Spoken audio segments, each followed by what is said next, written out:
In December of 1811, as the world lay silent in anticipation of a bitter winter, a storm of violence stirred on a Kentucky plantation. A simple accident. An innocent young boy, enslaved and trapped under the rule of two brutal brothers, became a victim of their wrath. Struggling with fear, George holds a water pitcher's broken fragments. Lilburn and Isham glower, their expressions dark. You've shattered what little honor you had here, boy. This boy thought he could break what wasn't his, thought he could disrespect our family. This is a story hidden in shadow, buried in the soil of a young America, steeped in the brutal reality of slavery. It is the story of George, a young boy enslaved and sacrificed to the cruelty of Thomas Jefferson's own blood, Lilburn and Isham Lewis. In a single night, they stole his life in a violent act meant to show power, yet it unleashed a fury that no man could contain. History has hidden George's fate, a tale of horror left untold even by Hollywood. But the earth remembers. And on that December night, when the ground heaved and the Mississippi River itself reversed, those who witnessed the terror would wonder if the quake was not just nature, but retribution. A force rising from deep below, to remind humanity that every life has weight, and every injustice a cost.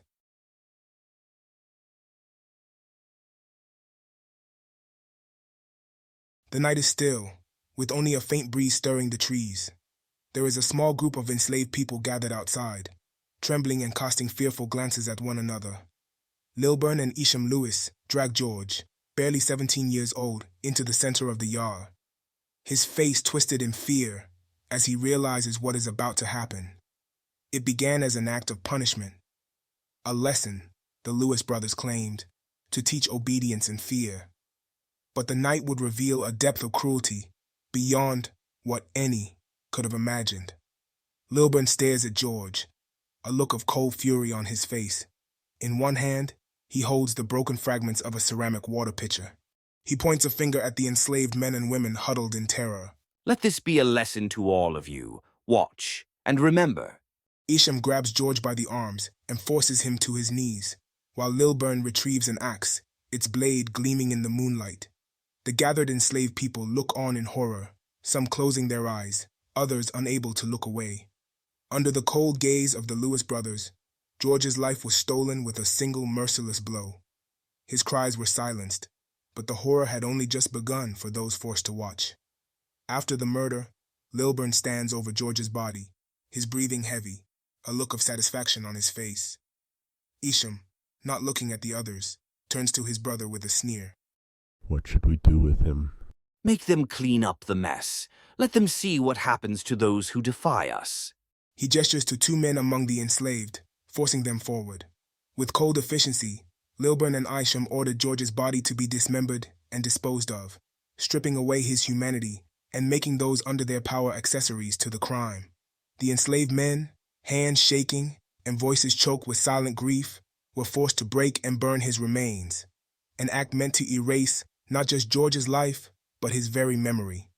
The enslaved people work in silence, some stifling tears, others glancing nervously at the house. George's remains are cast into a fire inside the chimney, flames licking hungrily as the brothers look on with satisfaction.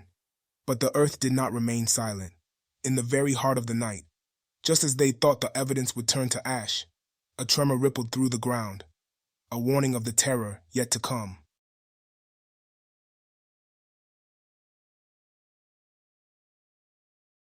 In the dead of night, the ground begins to tremble. Houses shake, fields crack, and trees are torn asunder.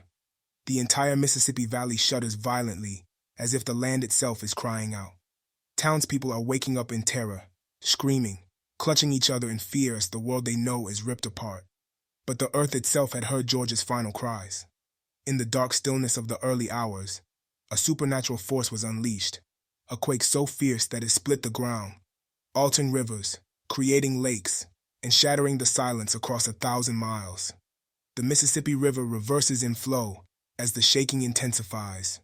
Towns are left in ruin, homes turn to rubble. In New Madrid, Missouri, people scream and scramble for cover. A townsperson yells, "It's a curse. The earth itself is rebelling." At the ruins of the Lewis property, Lilburn and Isham watch in horror as their home begins to collapse around them. The chimney, where they had attempted to hide George's remains, crumbles, exposing fragments of what they tried to bury. The quake had found them, just as their own sins had rooted deep into the soil. Lilburn and Isham, faces twisted in fear, knew in that moment this was no natural disaster. And so it was that they thought George's spirit would be erased forever, lost to ash and smoke, consumed by the flames. The brothers stood there, watching with satisfaction, as if the fire could burn away their sins, as if his screams could be silenced forever. But the earth is a keeper of secrets, a witness to every unspoken sorrow. And that night, it began to stir, slow at first, then with a tremor that crept through the ground beneath them, a warning. The very soil beneath their feet shuddered, and a low rumble rolled across the plantation, a sound that was more than just the shifting of earth. It was a cry, a promise that the cruelty inflicted would not go unanswered. The ground shook harder, and the Lewis brothers faltered, faces twisting in fear as the walls they thought unbreakable began to crack. They had buried George's remains, thinking his memory gone, but the earth would remember. It would not forget the injustice, the life taken too soon, nor the darkness that festered beneath the guise of power.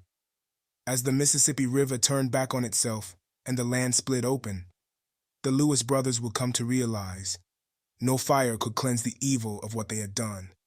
The quake would be the answer to George's final cries, a retribution sent not by men, but by a force far greater, an earth that would carry the memory of his life forever. This was the new Madrid earthquake, the greatest earthquake in United States history, shaking the land at the height of slavery's grip on the South.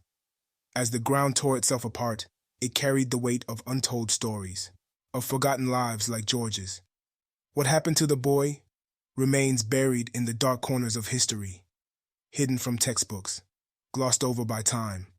This is a true story, one Hollywood has overlooked, a story begging to be told for the terror it holds and the history it bears.